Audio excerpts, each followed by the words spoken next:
Welcome to week 13 of Research Ethics.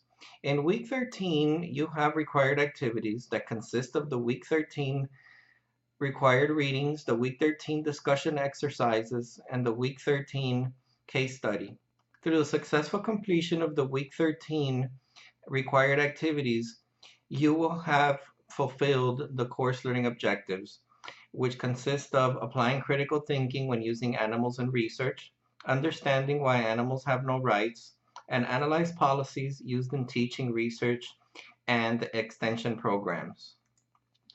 And when we look at the animals in research, animals are used in research or experimentation in place of human subjects for various reasons. Animals are used most often in the following cases: for disease treatment, for prevention, treatment of injuries, basic medical testing, medical diagnosis. And animals in research are also used for vaccinations, anesthesia, antibiotics, numerous medical treatments for various diseases.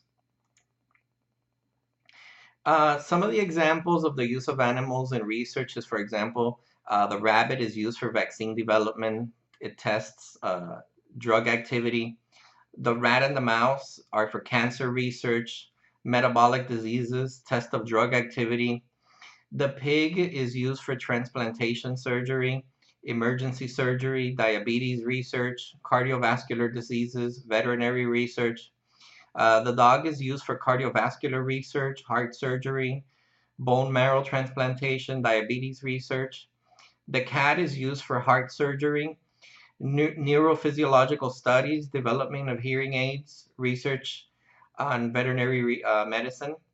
And the cow and the horse also for vaccine development and isolation, and also for veterinary research.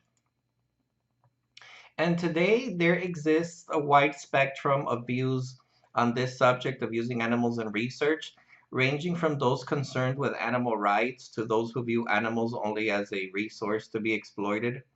All of these viewpoints have contributed to the development of ethical principles of animal use. Since the late 1960s, there probably has been um, less use of animal research, and it has been converted to using safer ways of still being able to do research and cause less pain and suffering to animals. And when we refer to animal ethics, it's a term used to describe human animal relationships and how animals ought to be managed and treated.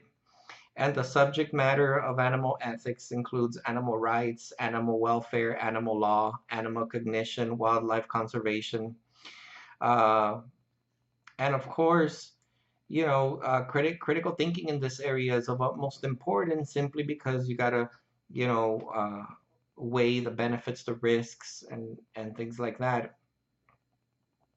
And when it refers to animal rights, you're looking at a practical pursuit applying morality to everyday situations. It's a doctrine that advocates the rights for animals. It claims that we have a duty to give animals rights, which we must respect. Asserts using animals for human gain is morally wrong. It focuses only on rights, a subset of animal ethics. And when we refer to animal ethics, it's an academic field asking how we should be treating animals. It is impartial without any particular moral viewpoint.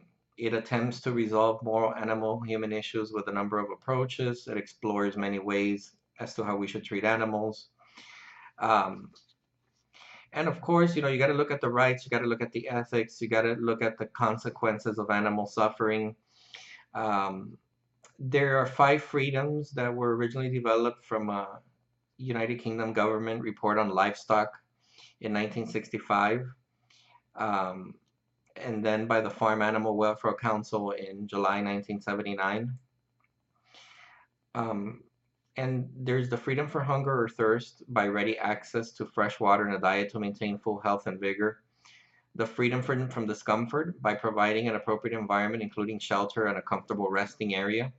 There's the freedom from pain, injury, or disease by prevention or rapid diagnosis and treatment. Freedom to express normal behavior by providing sufficient space, proper facilities, and company of the animal's own kind. And the freedom from fear and distress by ensuring conditions and treatment which avoid mental suffering.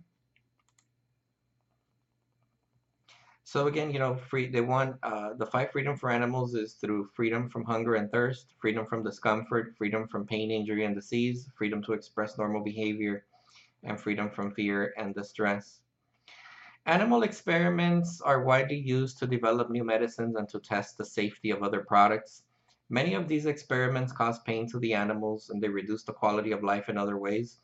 If it is morally wrong to cause animals to suffer from experimenting on them, um, most laboratory tests on animals are simple, single type tests. They change in diet, drawing a simple blood sample, administering a drug.